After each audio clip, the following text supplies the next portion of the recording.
இஸ்ரேலின் தாக்குதல்கள் தீவிரமடைந்திருப்பதால் ஈரானில் இருக்கும் இந்தியர்களை அங்கிருந்து பாதுகாப்பாக வெளியேற்றும் நடவடிக்கைகள் தொடங்கப்பட்டுள்ளன. ஈரானின் அணுசக்தி திட்டத்தால் அச்சுறுத்தல் என்று கருதும் இஸ்ரேல் அந்நாட்டின் மீது கடந்த 5 நாட்களாக தாக்குதல்களை நடத்தி வருகிறது. ஈரானும் பதிலடி தாக்குதல் நடவடிக்கைகளை மேற்கொண்டுள்ளது. இதனால் இரு நாடுகளுக்கும் இடையே தாக்குதல்கள் தொடர்ந்து நீடிக்கும் நிலையில் ஈரான் தலைநகர் டெஹ்ரானில் உள்ள இந்தியர்கள் அங்கிருந்து வெளியேறுமாறு அறிவுறுத்தப்பட்டுள்ளது.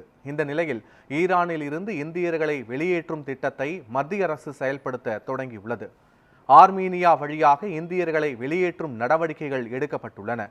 டெஹ்ரானில் உள்ள இந்திய தூதரகம் நிலைமைகளை கண்காணித்து வருகிறது என்றும் இந்தியர்கள் ஈரானுக்குள் பாதுகாப்பான இடங்களுக்கு மாற்றப்படுகின்றனர் என்றும் இந்த நடவடிக்கைகள் மேலும் தொடரும் என்றும் வெளியுறவுத்துறை அமைச்சகம் குறிப்பிட்டுள்ளது.